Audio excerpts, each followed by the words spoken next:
I get most excited about tools that democratize content creation.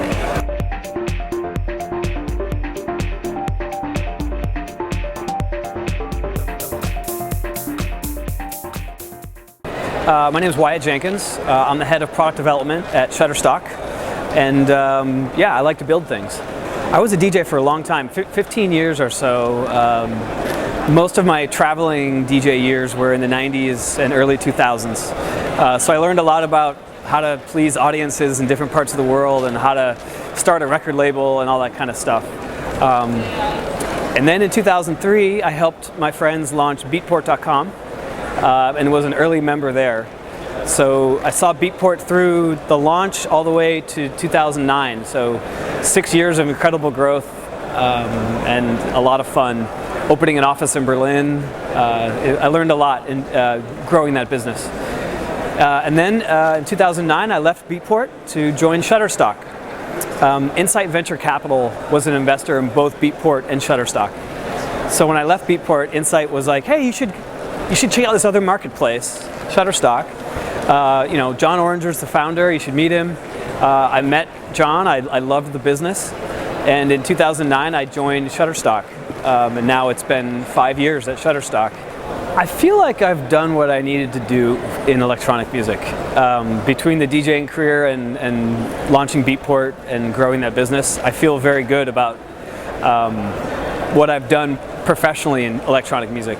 I still listen to electronic music every day and love it, but I'd rather stay on the sidelines, and other people who are newer to it can grow it from here. So one of Shutterstock's fastest growing areas is video. And new content types in general. We also added skill feed, which is educational learning. And now we've added music. So new content types in general are exploding. But I mean, look at your Facebook feed. It's video. Like, there's so much video being used in the world. And all that video, not all of it, but a large percentage of it needs music. So for us, it was a very natural thing to add music as a content type to the Shutterstock library. We had customers begging for it. So we were just really excited to do that, and that was the impetus for the new music site. Shutterstock started with John Oranger going out and taking 30,000 of his own photographs and putting them on a website. We started the music site very similarly. So we went out and got a partner that had 60,000 tracks that we could begin a collection with. And now we plan to organically grow that collection, adding more partners and adding more organic submissions directly from artists over the next many years that we launch this business. One of the biggest trends I notice in the world is the ability for people to manipulate digital files continues to get easier and easier and easier and easier. So what it took to write music in the 90s when I was writing music was really hard. Now you can write music with simple software.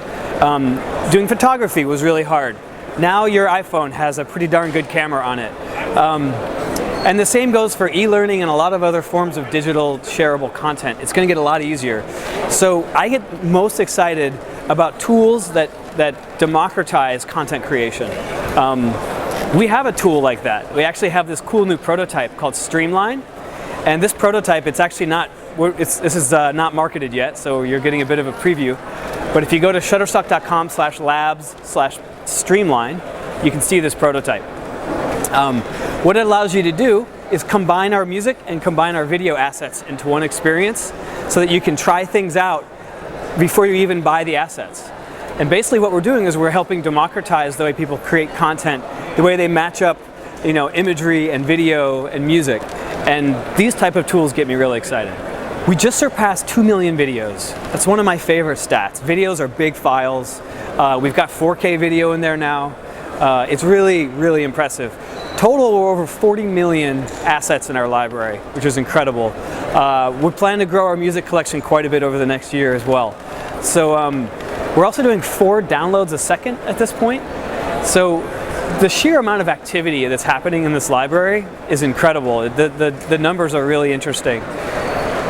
One thing that's cool to note is the more download activity we get, the better our search algorithms get. So currently our search and discovery algorithms are very impressive. You're going to see music or images or video that are highly related to the inquiries of lots of people around the world. It's exciting. So if I were a musician today, I think sync licensing is one of the most exciting spaces. But we have to think broadly about sync licensing. We have to think about how anyone who has a video can combine music with it.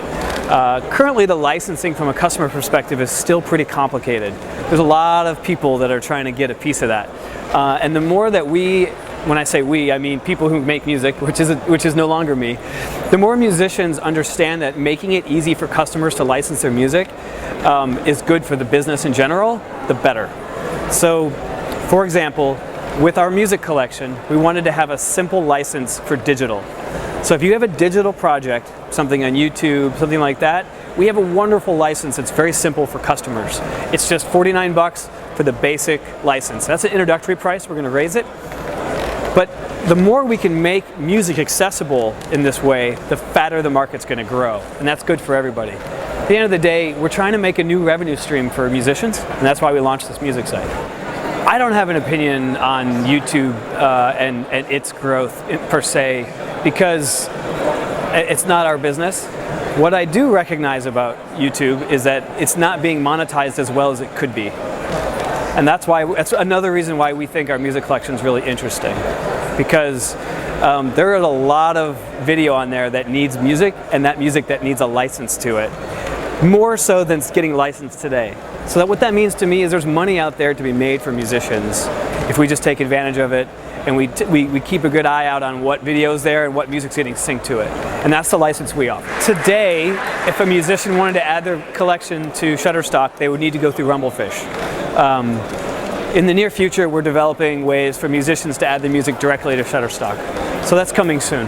But I think it's important for musicians to come and do a search, find something interesting, and try to license it. Because if they understand the perspective of customers, they can make better music that's more customer friendly.